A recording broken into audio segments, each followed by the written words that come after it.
Shalom, selamat datang kembali Bapak Ibu Saudara terkasih di dalam kasih Tuhan Yesus. Tiba saatnya kita akan memulai ibadah kita. Mari siapkan hati dan pikiran kita untuk menyembah dan memuji Tuhan Yesus Kristus. Kita angkat pujian Kau Allah yang setia.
Segala puji syukur.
Tuhan. Lambaikan tanganmu, katakan haleluya.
Kita akan mendengarkan kebenaran daripada firman Tuhan.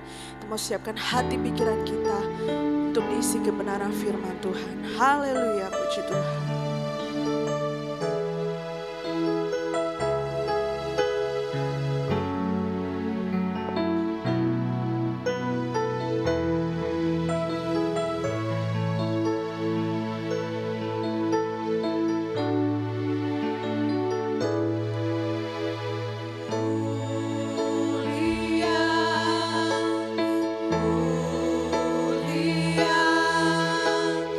Bagi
untuk bangkit berdiri. Kita nyanyikan lagu ini sekali lagi.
Kami yakin pujian penyembahan kami telah naik di hadirat-Mu dan menyukakan hati daripada Tuhan. Dan kalau hati Tuhan disenangkan, sesuatu Tuhan akan kerjakan pagi hari ini. Kedatangan umat-Mu tidak sia-sia. Kami pasti diberkati oleh Tuhan. hamba-hambamu yang telah membawa kami masuk dalam hadirat Tuhan. Tuhan akan pakai di waktu mendatang lebih dahsyat lagi, lebih luar biasa lagi. Nama Tuhan dipuji, nama Tuhan dipermuliakan. Sebentar kami akan duduk diam, mendengar firman Tuhan. Tuhan yang sudah melantik hamba-Mu dari jauh, Tuhan akan pakai dengan dahsyat luar biasa, dengan urapan yang khusus hari ini. Firman Tuhan bagi kami semua. Kami akan duduk diam, dengar firman Tuhan. Dalam nama Tuhan Yesus Kristus, haleluya. Semua yang percaya berkata, amin. Silakan duduk saudara. Saudara bersuka cita pagi hari ini? Saudara bersuka cita pagi hari ini? Puji Tuhan, hari ini kita akan dilayani oleh Pendeta Yohanes Sarayar dari kota Musirawas. Sudah pernah datang ke tempat ini dan beliau juga kembali akan memberkati kita dalam ibadah raya pertama. Siapkan hatimu, buka hatimu, Tuhan pasti memberkati kita. Mari.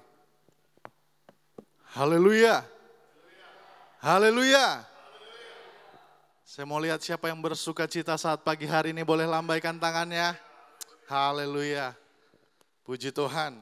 Saya bersyukur kepada Tuhan Yesus tentunya pagi hari ini boleh berjumpa kembali di tengah-tengah keluarga Yordan yang ada di tempat ini. Dan tentunya juga saya mengucapkan terima kasih bagi Bapak Gembala yang ada di tempat ini. Boleh memberikan kepercayaan untuk membagikan renungan firman saat pagi hari ini. Haleluya. Puji Tuhan. Kalau ada yang belum kenal, nama saya Yohanes Abraham Sarayar dari Sumatera Selatan, tepatnya di daerah Musirawas, di Desa Sukamakmur SP5. Ya, puji Tuhan, saya membantu pekerjaan pelayanan orang tua yang berada di tempat itu sampai saat ini puji Tuhan sekitar 30 tahun. Tuhan telah tolong boleh berada di daerah Sumatera Selatan, semua itu untuk kemuliaan nama Tuhan. Puji Tuhan, puji Tuhan. Saya kira perkenalannya cukup. Maaf sebelumnya orang tua dari Bapak Pendeta Deki Sarayar dan Ibu Pendeta Marce Ratu. Saya anaknya yang terakhir dari 2 bersaudara. Haleluya. Cukup saudara? Saya kira cukup. Mari kita buka Alkitab kita di dalam kitab Yohanes pasal yang ke-14. Ayat yang pertama sampai ayat yang ketiga. Tidak keberatan saya jemput kembali jemaat Tuhan bangkit berdiri. Kita baca bersama-sama. Yang bawa Alkitab boleh dibuka. Yang sudah dapat katakan haleluya. Puji Tuhan, saya kira sudah dapat semua. Kita baca bersama-sama Yohanes pasal yang ke-14 ayat yang pertama sampai ayat yang ketiga. Dengan judul perikop Rumah Bapa. 2, 3. Janganlah gelisah hatimu, percayalah kepada Allah, percayalah juga kepadaku. Di rumah Bapakku banyak tempat tinggal. Jika tidak demikian, tentu aku mengatakannya kepadamu. Sebab aku pergi ke situ untuk menyediakan tempat bagimu. Dan apabila aku telah pergi ke situ dan telah menyediakan tempat bagimu, aku akan datang kembali dan membawa kamu ke tempatku, supaya di tempat di mana aku berada, kamu pun berada. Haleluya. Silakan duduk jemaat Tuhan. Puji Tuhan.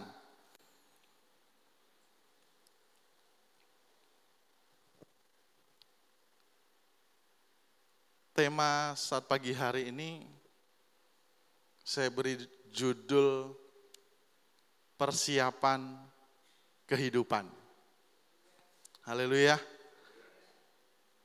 Saya mau bertanya bagi jemaat Tuhan yang ada di tempat ini, yang kita persiapkan saat-saat ini yang Bapak Ibu jemaat Tuhan persiapkan, atau teman-teman pemuda yang ada, pemudi yang ada, yang Anda persiapkan, persiapan kehidupan atau kematian?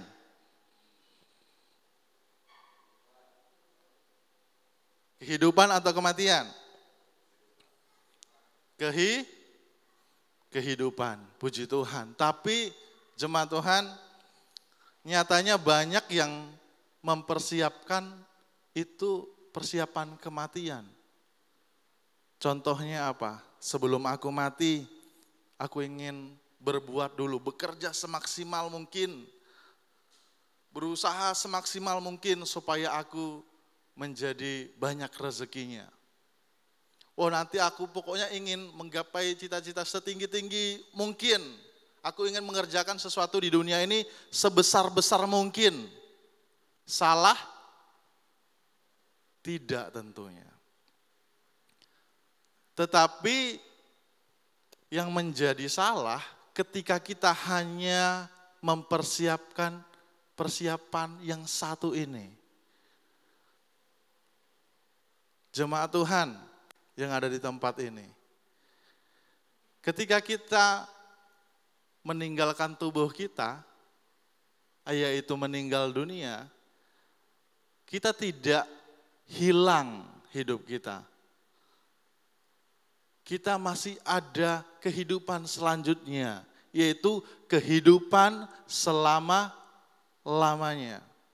Dan saat pagi hari ini kita akan melihat apakah kita sudah mempersiapkan kehidupan kita. Apakah jemaat Tuhan yang ada di tempat ini sudah juga menyediakan waktu untuk mempersiapkan sebaik mungkin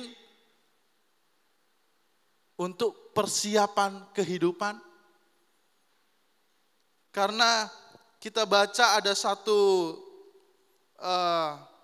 perkataan sukacita yang tentunya menjadi pengharapan kita di dalam kitab Yohanes pasal yang ke-14. Di rumah Bapakku banyak tempat tinggal. Jika tidak demikian, tentu aku mengatakannya kepadamu, sebab aku pergi ke situ untuk menyediakan tempat bagimu. Amin. Yesus naik ke sorga untuk menyediakan tempat bagi kita. Dia lagi bersiap. Luar biasa pengorbanan Yesus. Dia sudah turun ke dunia ini untuk menyelamatkan kita. Bahkan dia naik ke sorga juga sedang bersibuk-sibuk di sana untuk menyediakan tempat bagi kita semua.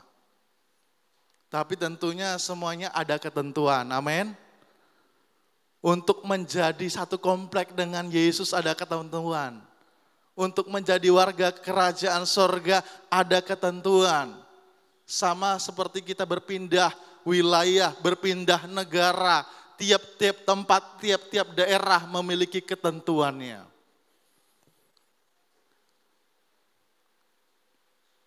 Apa yang menjadi ketentuan Yesus agar kita bisa sama-sama masuk dalam kerajaan sorga? Ada beberapa hal.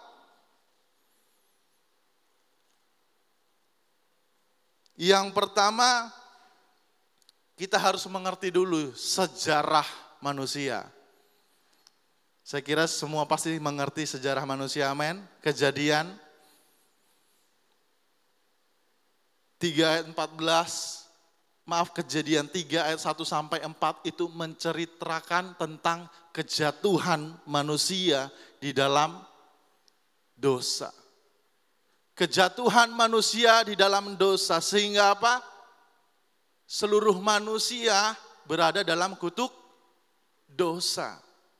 Yang dulunya ketika Allah menciptakan manusia, ketika menghembuskan nafasnya, bukan hanya nyawa saja yang manusia miliki, bersama dengan roh Allah. Manusia bersatu dengan Allah.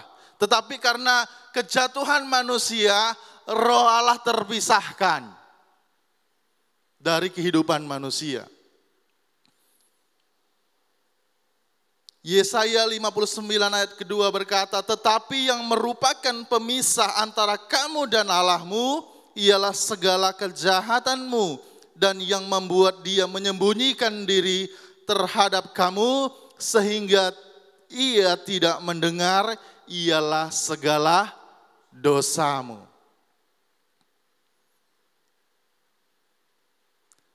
Akibat dosa manusia, manusia mengalami kesakitan. Yohanes 3 ayat 15 seterusnya mencatat.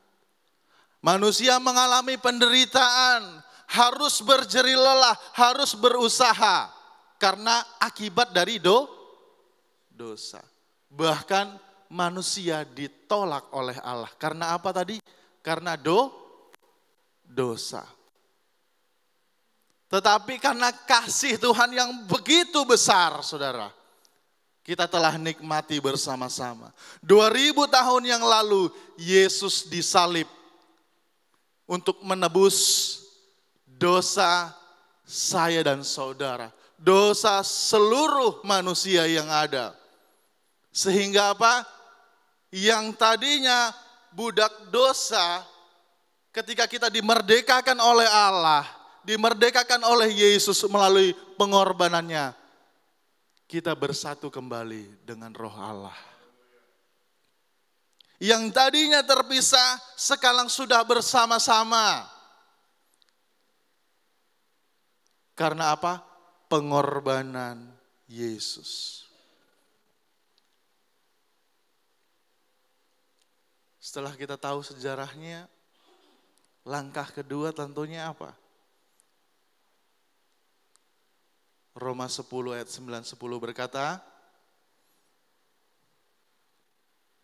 barang siapa yang mengaku dengan mulutnya dan percaya dalam hatinya bahwa Yesus Kristus yang mati dan bangkit pada hari yang ketiga, ia akan dibenarkan dan diselamatkan. Langkah kedua ketika kita mengetahui sebagai manusia berdosa, yaitu beriman kepada Yesus. Jadi jemaat Tuhan, gak ada jalan lain di dunia ini selain kepada Yesus. Orang bilang banyak jalan menuju Roma, betul? Oh ya, banyak jalan menuju ke sorga. Tetapi saya mau tekankan, yang sampai ke sorga hanya melalui Yesus Kristus. Yang sampai ke sorga hanya melalui jalannya Yesus Kristus. Yang beriman kepada Yesus Kristus. Tidak ada jalan lain. Amin. Ada yang percaya di sini ada jalan lain? Oh ada jalan tikus. Mau masuk surga ada aku. Ada jalan yang lain. Ada yang di sini memiliki pengetahuan untuk masuk kerajaan Allah. Ada jalan lain selain kepada Yesus? Kalau ada, bertobat saudara. Tidak ada jalan lain. Oleh sebab itu apa? Kita pastikan keluarga kita, terutama hidup kita sendiri, beriman kepada Yesus. Keluarga kita beriman kepada Yesus. Baru kita mekarkan lingkungan kita. Kita harus menjadi saksi bahwa Yesus adalah pembebas dosa. Satu-satunya jalan keselamatan. Yang kedua, kita beriman kepada Yesus. Selanjutnya apa? Untuk mempersiapkan kehidupan. Kita yang pertama harus tahu sejarahnya. Sudah tahu sejarahnya, apa yang harus dilakukan? Sudah tahu apa yang kita harus lakukan? Beriman kepada Yesus? Apakah stop sampai di situ? Tidak. Kecuali ketika kita beriman kepada Yesus, aku percaya engkau ada Yesus. Tiba-tiba Tuhan panggil sudah tidak ada waktu. Tetapi ketika kita masih diizinkan hidup, memiliki waktu, berarti ada sesuatu yang harus kita lakukan. Kita baca dalam 2 Korintus 5 ayat yang ke-15.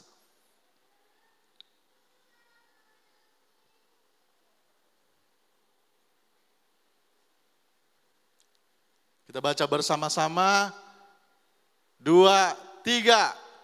Dan Kristus telah mati untuk semua orang, supaya mereka yang hidup tidak lagi hidup untuk dirinya sendiri, tetapi untuk Dia yang telah mati dan telah dibangkitkan untuk mereka. Amin. Ketika kita beriman kepada Yesus,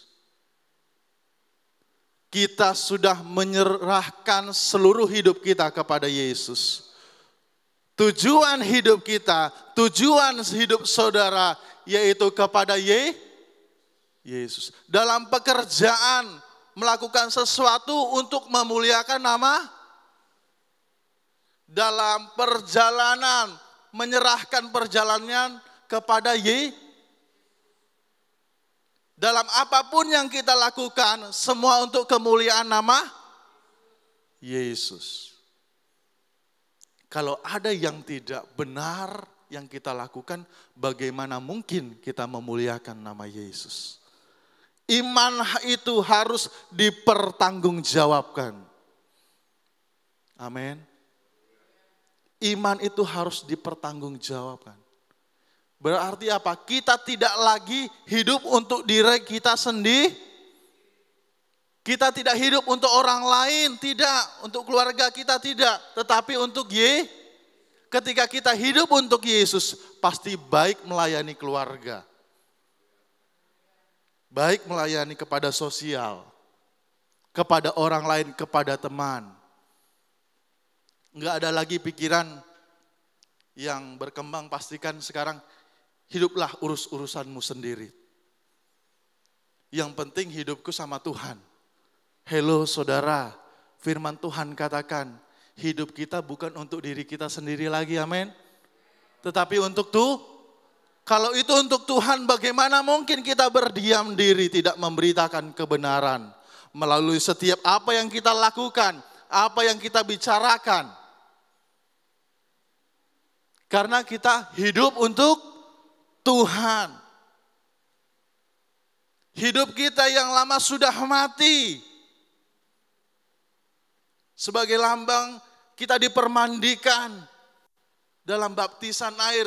Ketika kita hidup, kita dibangkitkan. Kita menjadi milik kepunyaan Yesus. Yang kita lakukan semua proyek-proyeknya Yesus.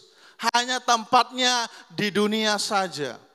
Itu semua sebagai persiapan kita untuk masuk dalam kehidupan yang selama-lamanya. Boleh jemaat bekerja, boleh jemaat berusaha, harus bekerja. Bagaimana memberkati orang?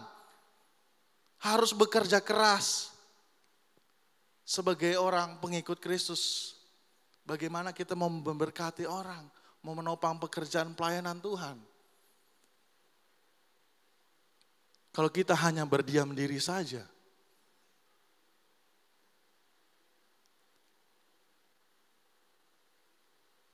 Kalau kita menyerahkan seluruh kehidupan kita kepada Tuhan dengan tujuan memuliakan nama Tuhan, saya yakin dan percaya semua dibikin lancar. Semua dibikin lancar. Aku belum dibikin lancar, belum waktunya. Tapi udah lama aku belum dibikin lancar. Ada motivasi yang salah yang perlu dikoreksi berarti. Ketika motivasi kita untuk memperluas kerajaan Allah, untuk memuliakan Allah, saya yakin dan percaya diperlancar saudara. Tetapi motivasi yang salah itu yang menjadi penghambat. Itu yang menjadi penghambat. Kita harus berbesar hati untuk mengoreksi hidup kita masing-masing. Amin. Yesus sudah berkorban bagi kita. Masuk lagi kerajaan Allah, Dia mempersiapkan tempat-tempat bagi kita semua. Yang beriman kepada Dia dan tentunya yang mempersiapkan kehidupan kita masing-masing. Halo jemaat Tuhan. Haleluya. Setelah kita mati kita tidak hilang. Seperti mungkin saat Tuhan menciptakan kita dari tidak ada, betul? Menjadi ada. Oh berarti kalau aku mati dari ada menjadi tidak ada. Ketika kita diciptakan ada untuk selama-lamanya. Oleh sebab itu kita harus berpikir keras sebagai orang percaya untuk menjadi berkat tentunya. Untuk menjadi berkat di dunia dan menjadi berkat di sorga. Ada satu lagu dari Medan yang saya pakai sampai sekarang juga. Hidup ini adalah kesempatan. Ada satu bait yang dirubah. Bila saatnya nanti ku ada di sorga, hidup ini sudah jadi berkat. Amin. Jangan saat masuk di sorga, gak apa-apa Tuhan, aku duduk paling belakang, yang penting masuk sorga. Di mana pertanggungjawaban ayat ini? Di mana pertanggungjawaban iman kita? Firman Tuhan katakan kita diberi talenta 1, 2, 3, dikembangkan. Karena apa? Yang mengembangkan tahu hidupnya bukan untuk dia, melainkan untuk tuannya. Kita sebagai orang Kristen, pengikut Kristus harus tahu diri kepada Allah. Seringkali gara-gara kebaikan kasih-Nya yang melimpah, kita menjadi tawar iman kita kepada Allah. Allah, Tuhan kan baik. Aku minta ampun, Tuhan telah tolong. Firman Tuhan katakan dalam Filipi pasal yang kedua ayat yang ke-12 berkata, hai saudara-saudaraku yang kekasih, kamu senantiasa taat. Karena itu tetaplah kerjakan keselamatanmu dengan takut dan gentar. Bukan saja seperti waktu aku masih hadir, tetapi terlebih pula sekarang waktu aku tidak hadir. Kerjakanlah keselamatan dengan takut dan gentar. Sekarang banyak yang mengasihi Tuhan, tetapi sedikit yang takut akan Tuhan. Aku mengasihi Tuhan, ya betul mengasihi Tuhan. Tapi banyak yang tidak takut akan Tuhan. Kalau orang tua kami dulu, pasti orang-orang tua dulu doanya gini, Tuhan berkati anak ini, kepintaran, kecerdasan, terlebih takut akan Tuhan. Takut akan tidak cukup ternyata kita mengasihi Tuhan. Karena apa? Terkadang kita keenakan. Kata orang sana bilang, sakarepe dewe. Orang Palembang bilang, senaknya bae. Kalau orang Priuk bilang apa ya? Sekendak dewe, orang Palembang bilang. Semaunya sendiri, suka-suka hati. Karena apa? Karena tahu betapa besar kasih Tuhan. Datang hari Minggu, tinggal minta maaf sama Tuhan, pasti diampuni. Betul diampuni saudara. Betul diampuni, karena besar kasih Tuhan. Tetapi hello, di mana tanggung jawab imanmu sebagai pengikut Kristus? Bagaimana persiapanmu sebagai pengikut Kristus? Apakah sebagai rutinitas saja kita beribadah kepada Tuhan, kita datang ke gereja, capek-capekkan badan, tapi puji Tuhan, ada waktunya, kala-kalanya kita dijamah oleh Roh Kudus. Jangan pernah lelah untuk beribadah kepada Tuhan. Walaupun ada yang mungkin masih keras hatinya, jangan, ada waktunya Tuhan lembutkan. Kalau bisa jangan lama-lama saudara. Supaya apa? Supaya banyak hal yang bisa engkau kerjakan untuk Tuhan. Amin. Supaya apa? Persiapan kita itu semaksimal mungkin. Kalau di dunia sebanyak apa kita kerja, ya kan? Tentunya kualitas rumahnya semakin baik, betul? Rezeki kita diberkati Tuhan, kualitas rumahnya semakin baik. Kumpulkanlah harta di sorga. Amin. Ngengat dan karat tidak dapat merusaknya. Kita mendapat rumah yang baik dari Tuhan. Amin. Dalam setiap apa yang kita lakukan. Betul kita tidak tahu seberapa besar ya, jangan dihitung-hitung saudara. Wah, aku sudah ngerjakan kebaikan sebesar ini, percuma itu, percuma. Tapi kerjakanlah semua dengan tulus untuk kemuliaan nama Tuhan Yesus. Supaya apa? Di dunia engkau damai sejahtera, di surga engkau bersuka cita. Amin. Kita mempersiapkan kehidupan kita masing-masing. Mari keluarga Yordan, Kebon Baru, kita mempersiapkan kehidupan kita.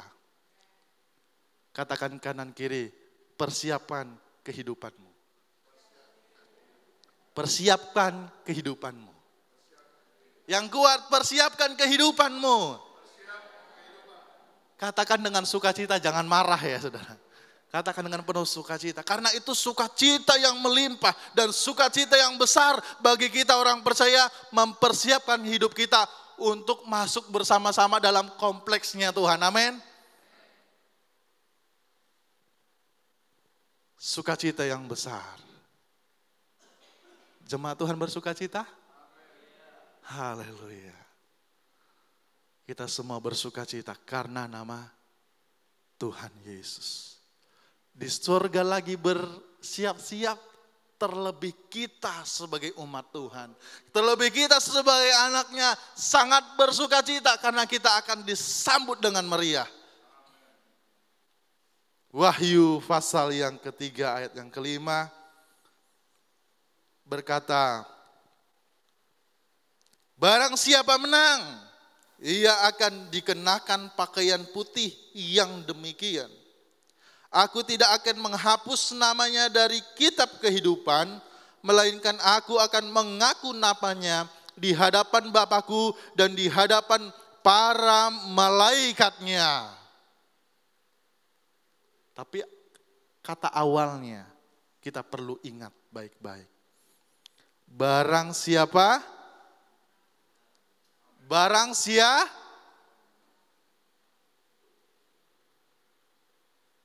Pastikan keluarga Yordan, Kebon Baru, semuanya menang di dalam Tuhan.